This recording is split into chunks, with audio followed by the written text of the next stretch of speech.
connecting f prime and f double prime with the graph of f.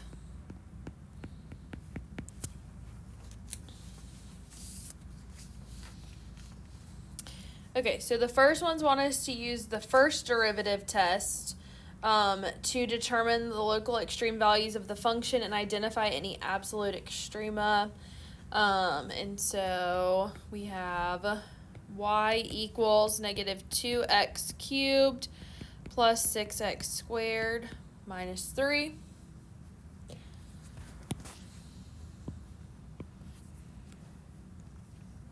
So we're going to take the first derivative, set it equal to 0, find the critical points like we were doing back in the first section. So first derivative would be negative 6x squared plus 12x, and then the minus 3 just goes away. So then we set it equal to 0. I'm going to take out you can either take out a positive 6x or a negative 6x. It's not going to make a difference. I'm probably just going to take out the negative 6 since it's out front. So negative 6x would leave me with x minus 2. So I get that either x is 0 or x is 2. And then I kind of like to do a little sign chart here. I think it makes it a little bit easier to deal with. So we're going to do the sign of y prime when we do this. So I'm going to put the values on here that I found that are my critical points. And then essentially I'm going to see in these ranges in the first derivative, which is why I like to put this here too. I'm going to see if it basically is the equation positive or negative. And then that's going to help me determine if it's a min or a max. Without having to use the second derivative test to get there. So this is going to be an easier version essentially of what we were doing in the first section, because we had started using the second derivative test because the method that they said to use is kind of confusing. And so this is another method now that you can use instead. So if I plugged in negative 1, well, negative 1 squared is positive, but that number is still negative. And then that's going to end up being minus 12. So it's going to be a negative here. Then in between 0 and 2, I would use 1. And so that's going to be negative, that's positive, that positive is bigger than that negative, so it's going to be positive in between. And then over here, I'm going to use 3. So that's going to be negative 45, I think. Yeah, no, 54. Negative 54.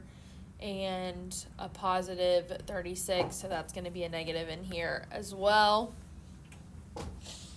So now I can use this information to determine if it's a min or a max. So at x equals 0, I have it's going negative to positive, so that's a min. So I have a local min at x equals 0.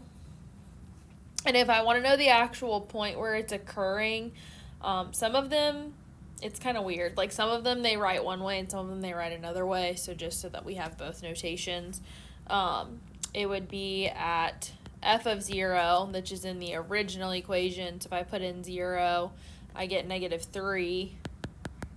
So then my actual point where it occurs is 0, negative 3 in the original function. So this just tells us it's a min. This tells us the actual point where it is occurring that way. And then at 2, it goes from positive to negative, so that's a max. So we've got a local max at x equals 2. And then in the original, if I put in 2, let's see, 2 cubed is 8 times negative 2 is negative 16. And then plus 24, so that's 8 minus 3 is 5. So that would be 5. So that point would then be 2, 5, where that's actually occurring at.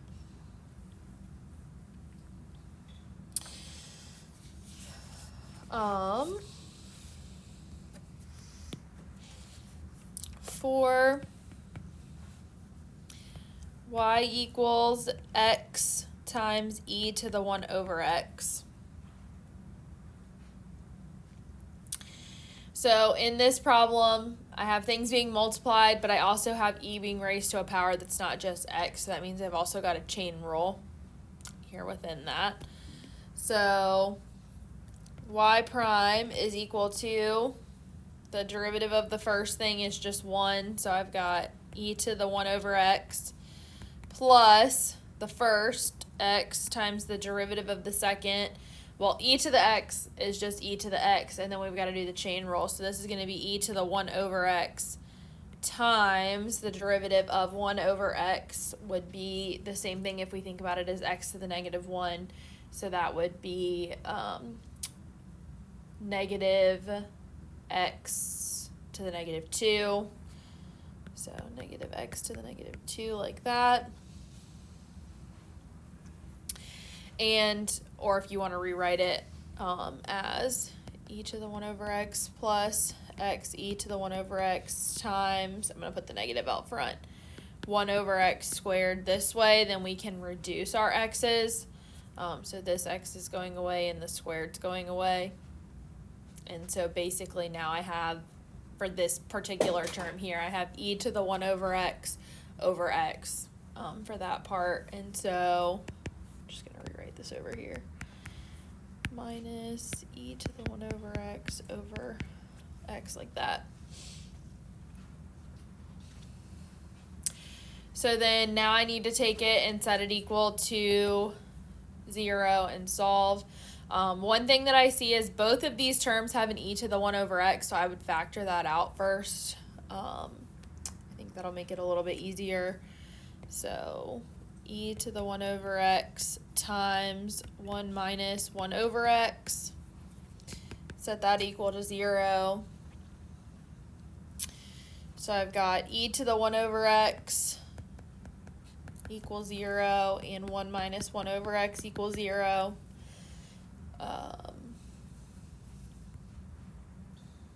So is there any way that e to the 1 over x can be equal to 0?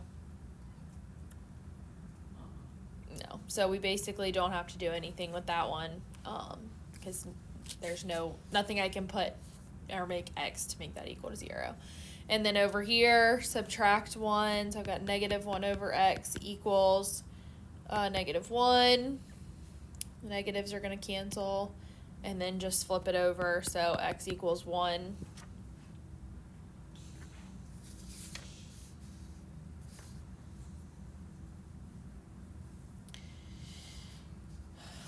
How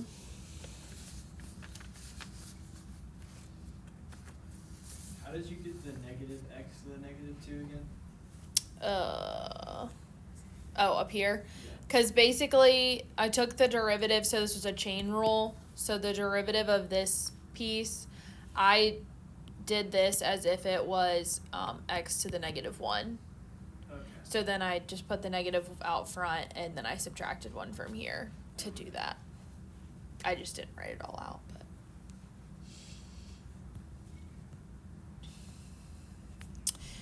All right, so now I've got the sign chart, and so I've got this, I'm going to write it again. The sign of y prime is what I'm looking at, and so this time I only have one thing.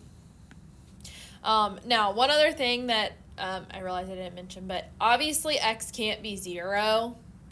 So sometimes people will on here put 0 and then just put like a line through it to essentially say like that's not actually a thing, but like I can't be 0. That would not be part of the domain of it. However, that won't produce a min or a max for you because it just doesn't exist there. Essentially, there's going to be an asymptote there.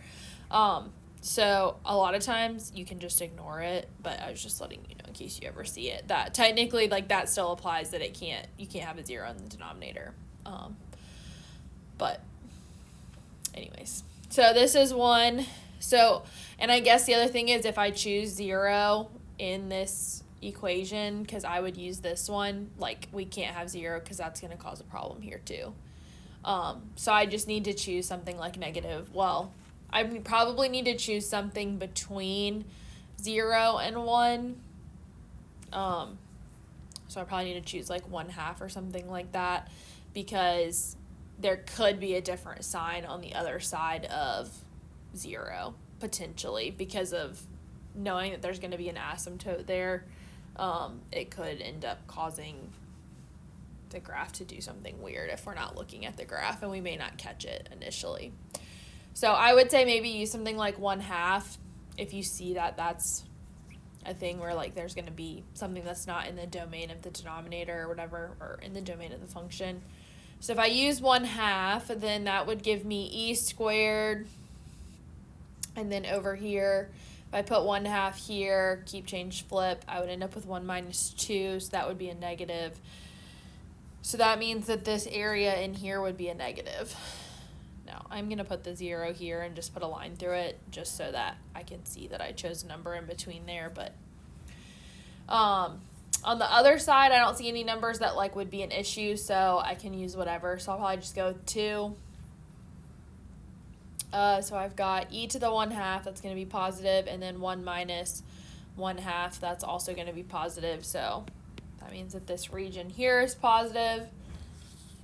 So now with this one, I only have, let's see, negative to positive, so that means I only have a min.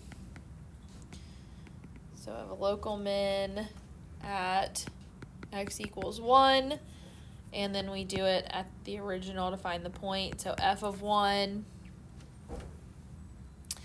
that's just 1 times e to the 1, so that's just 1 times e, so that's just e. So the point would be 1e, where that's occurring.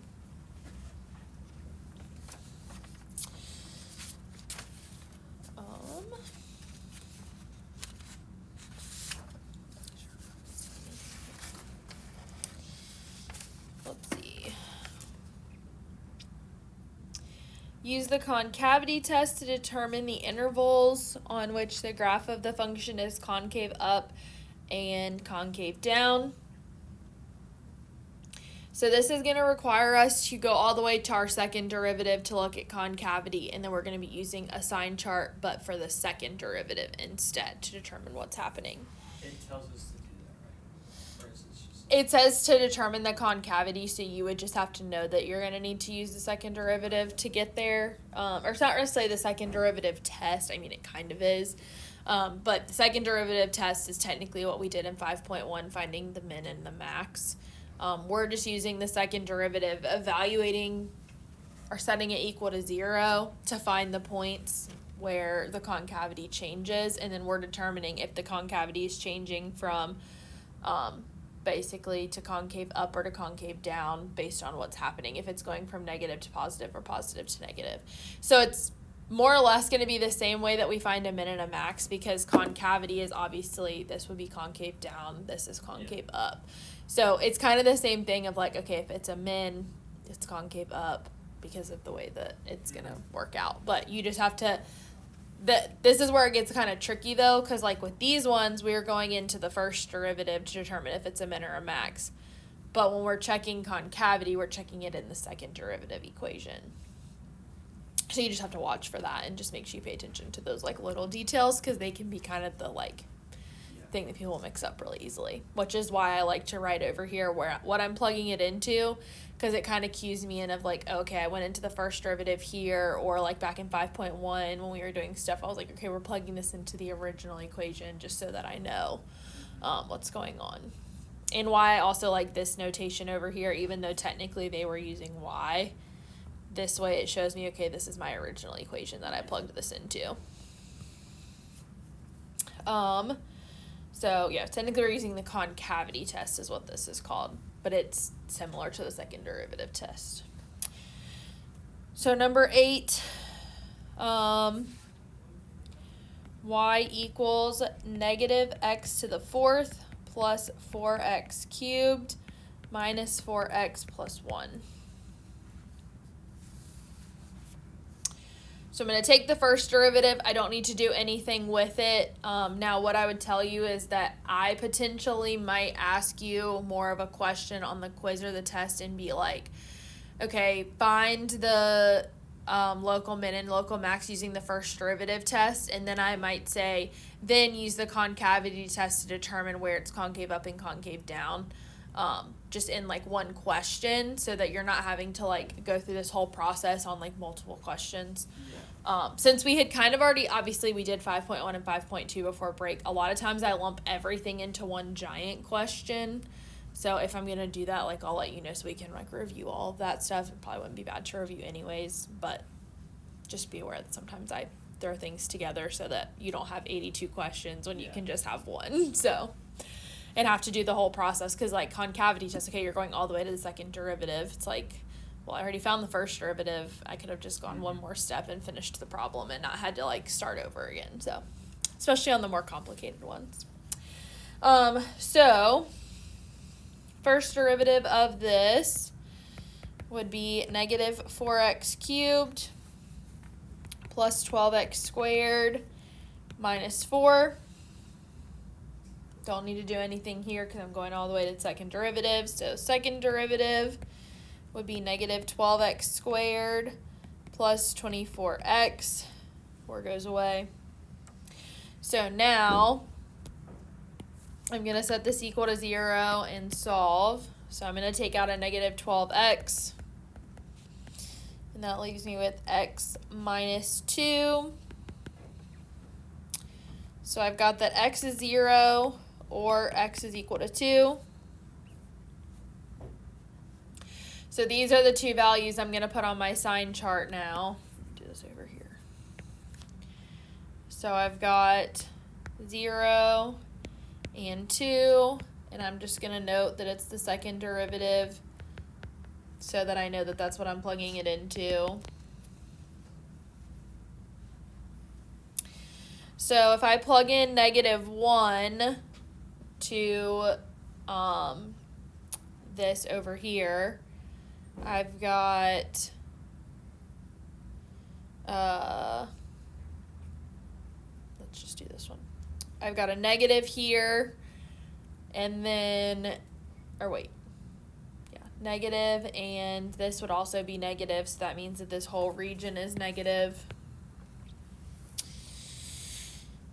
Plug in a positive 1. I've got a negative 12 and a positive 24, so that's going to be positive. And then over here with 3, I've got a negative, what is that, 108, and a positive 72, I think. So that's going to be negative over here.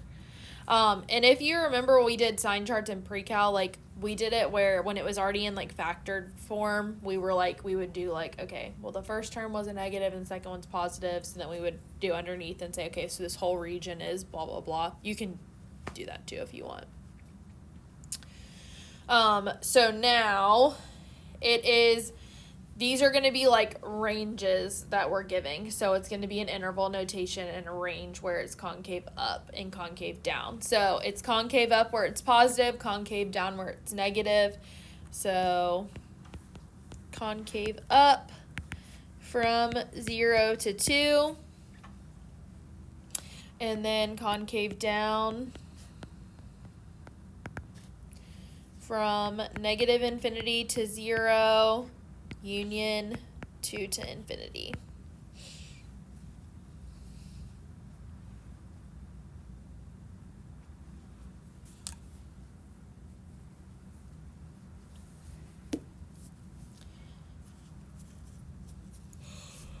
Would it be brackets or is it just parentheses? Just parentheses, because that's technically at 0 and 2 is where it's changing concavity. It's almost like it's like momentarily like a 0, like there's technically like nothing. Yeah, it's kind of like it's like that momentary, like it stops and then it like turns around. So technically, in here, this would also indicate to you that essentially we've got at least a min and a max going on here. Probably technically, let's see if it's concave down, probably 2 maxes and a min, I would say. You'd obviously have to find them if it was asking you for that, but I can pretty much say the way that this is that it's going to be that way.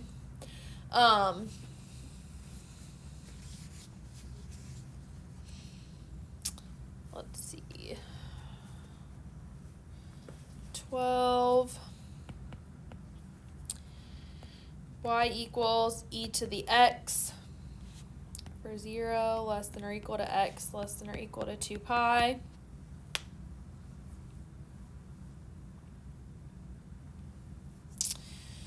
So first derivative is still just e to the x.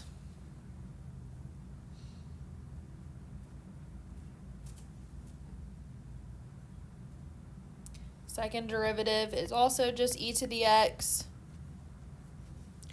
And so then when we set it equal to 0, much like the one we did earlier, is there any way that e to the x is equal to 0? So this is always positive because it can't even be negative the way that it is. And so that means that this is concave up. So essentially, like, there's no way for it to be anything else. So it has to be that. And we can kind of do the same thing or, like, see it with a parabola maybe a little bit better. Like if we had, say,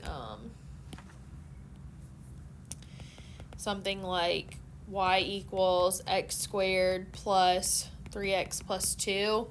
And we take the first derivative. I get the first derivative would be 2x plus 3. Second derivative would just be 2. Well, that's positive, so that's going to be concave up. And that would make sense because obviously it's a parabola opening up that way. So kind of the same thing. It's a little bit harder to see with e to the x unless you just like remember what that looks like. But and then the same thing, like if this was a negative here instead, then when I bring that negative down with it, then it would be concave down because it's negative the whole way. Okay. So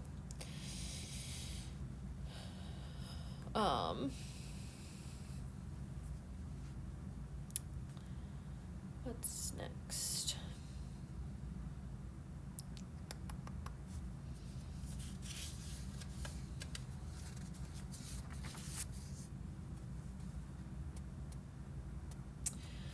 All right, I think we briefly did something with points of inflection maybe before break. I can't remember. Anyways. But points of inflection are officially in this section. We may have briefly mentioned them, I want to say, when we were doing this stuff, and I was like, I'm referencing this, but some of this you don't need till later. I think that might have been when it came up. So for points of inflection, essentially what we're doing is we're taking the first derivative, taking the second derivative, setting that second derivative equal to 0. And then we're seeing if the concavity changes. So the concavity won't always change in this situation. Sometimes it'll be like the same sign here, so it's not actually changing anything. It doesn't like go and turn around. And so if the concavity changes, then I have a point of inflection. If it doesn't change, then I do not. So again, this would be something that would most likely be a continuation of a concavity problem so that you're not having to redo the whole process over again when just based off this information I can tell you if there's a point of inflection or not. But the points of inflection occur at these points, but you plug that into the original value or into the original equation to actually find the point of inflection itself. So, 16, I've got y equals x cubed times 4 minus x.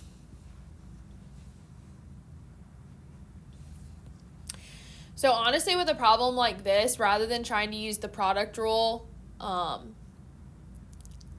making this way more complicated, I'd probably just distribute the x cubed to make my life a little bit easier. So I would have 4x cubed minus x to the 4th. And now derivative obviously should be easier. So y prime is equal to 12x squared minus 4x cubed. Then second derivative, 24x minus 12x squared. Then at this point, essentially concavity test needs to happen, so I'm going to set this equal to 0. So I'm going to take out a 12x. Could take out a negative if I was so inclined. So I've got 2 minus x, then inside. So I've got that x is equal to 0, or that x is equal to, let's see, negative 2 divided by negative, so positive 2.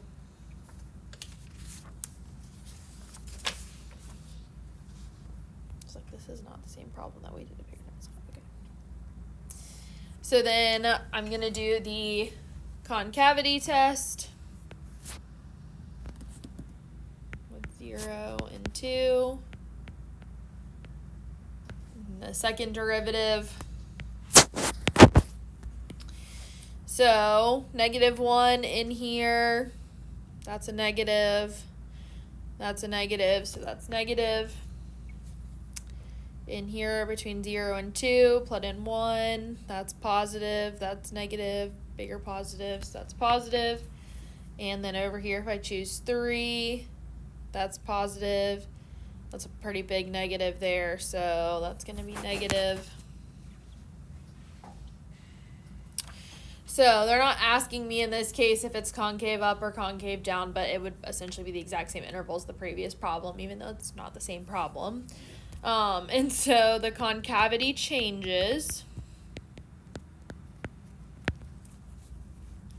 Therefore, these are points of inflection.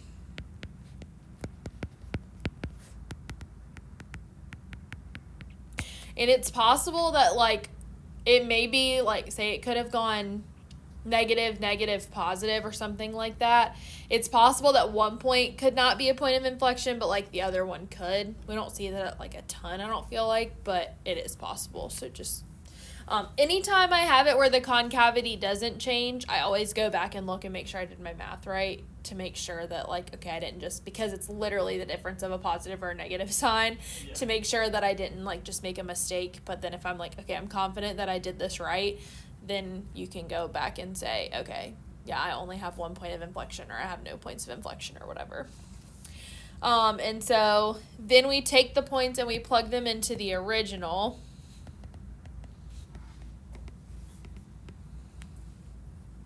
And so I would have f of 0 is equal to, well, that's just 0 times negative, or 0 times 4, so that's 0. And then we have f of 2, plug in 2, that's 8 times 2, which is 16. So that means then that my points of inflection are 0, 0, and 216.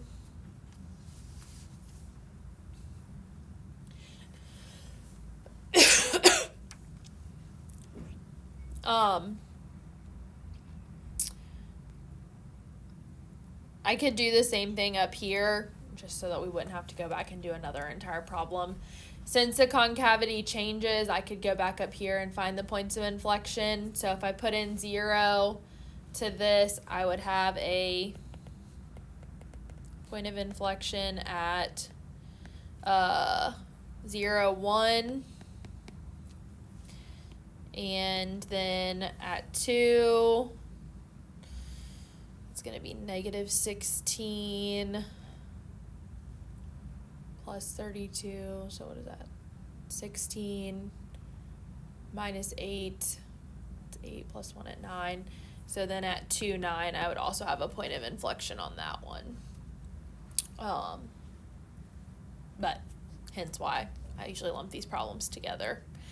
And as you're doing problems, if you kind of want to do that instead of, like, doing a whole problem, I mean, obviously the answer is not going to necessarily be there for you to check it, like if you do the point of inflection on a concavity problem, and I mean, there's not that many problems to begin with, but if you want to kind of, like, work the whole process through of, like, seeing everything, obviously feel free to do that, and I can always look at it for you and I should be able to relatively quickly look and tell you if you've done it correctly or not. Let's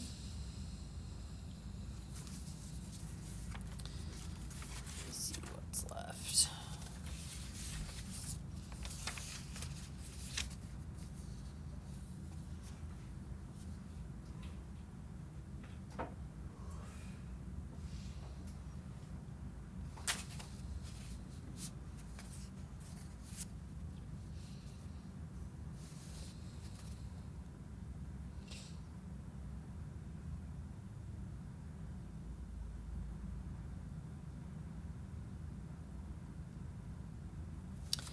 Let's look at 18 and then we'll probably stop there for today. So this is another point of inflection problem, but just something that I want us to see with this one. Y equals x to the 1/2 times x plus 3.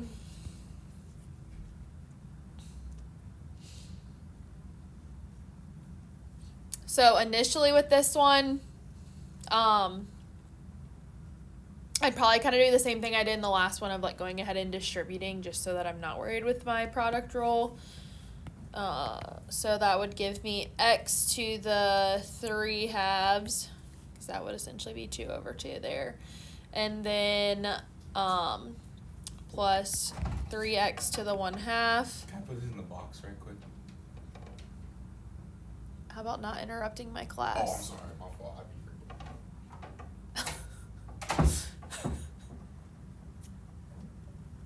His class is in 2 hours. He could just bring it to class, but it's fine. Or between class. Anyways, okay.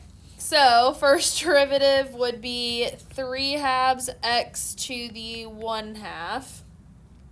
I don't know why I wrote 3/2. There we go. Plus 3/2 x to the negative 1/2.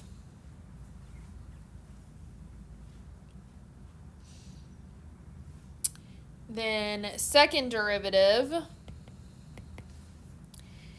would be 3/4 x to the negative 1/2 minus 3/4 x to the negative 3/2.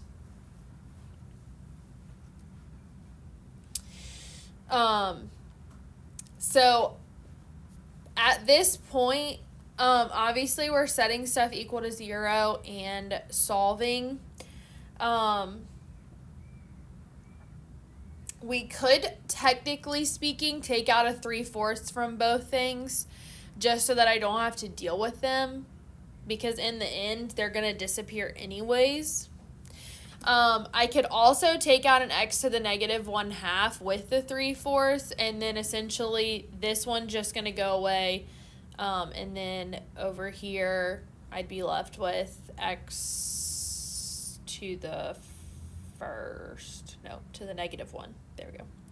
And I could do it that way as well. Do you have a preference?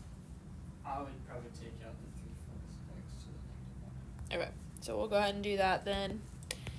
So 3/4 x to the negative 1/2, and then that's going to leave me with 1 minus x to the negative 1/2, to the negative 1. 3/2, take it. Yeah, negative 1. There we go. I have to factor it back to make sure I did it right. Okay, so then set each piece equal to 0. Essentially, I've got then that x to the negative 1/2 is equal to 0, and then I've got 1 minus x to the negative 1 is equal to 0. So, technically speaking, this x to the negative 1/2 would be 1 over the square root of x. And so at this point, the thing that I have to be aware of is inside of here, x can't be 0. But x also can't be negative, because then I have a problem. So essentially, what I'm saying is x equals 0, but what I'm going to say is I'm going to put a line through this, and I'm going to say undefined. And I would also put on, like, I would probably also make a comment just for myself that negative is undefined. And the reason for that is when I do my sign chart, if I don't pay attention to that now, I might end up saying that there's a point of inflection or that the concavity changes somewhere that it doesn't even exist. So I would at least note that. And then over here, I'm going to go ahead and subtract the 1. I've basically got negative 1 over x is equal to negative 1. And so then essentially x is just equal to 1.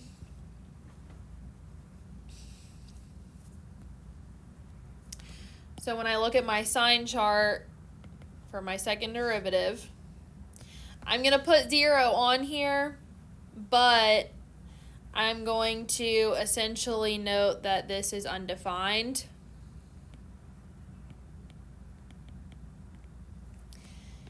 And then I'm going to put 1 on there as well. And what I like to do is just go ahead and put a giant X over here on the negative side so that I know it's going to be undefined anywhere past that and cause a problem.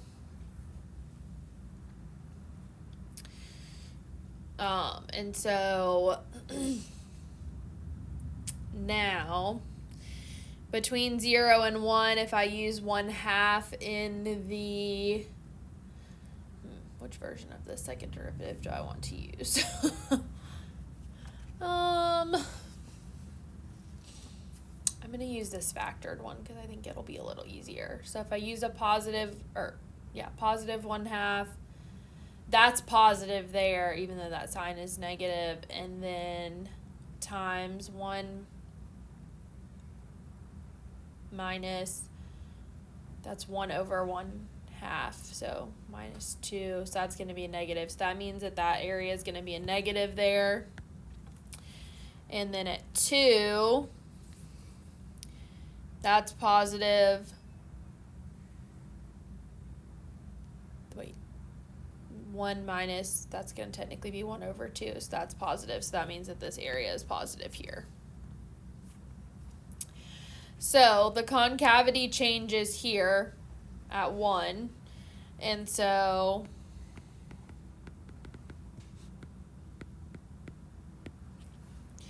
we would then say that there is a point of inflection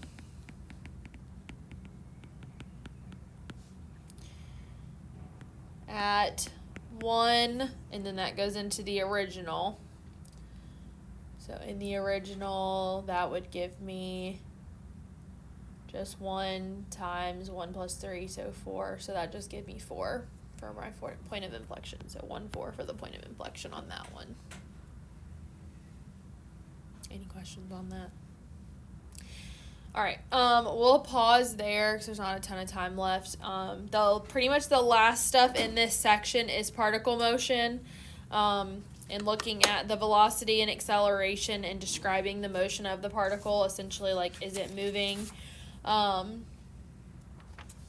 the right or to the left? And we'll talk about that in respect to if it's increasing or decreasing, and if it is concave up or concave down. Like, that will be kind of an indicator for us of where it is accelerating and decelerating, so we can look at all of that, which obviously we're past all of that in physics at this point, but that would have made some of that stuff potentially easier if you wanted to use calculus to solve some of it. But anyways, we'll pause there for now.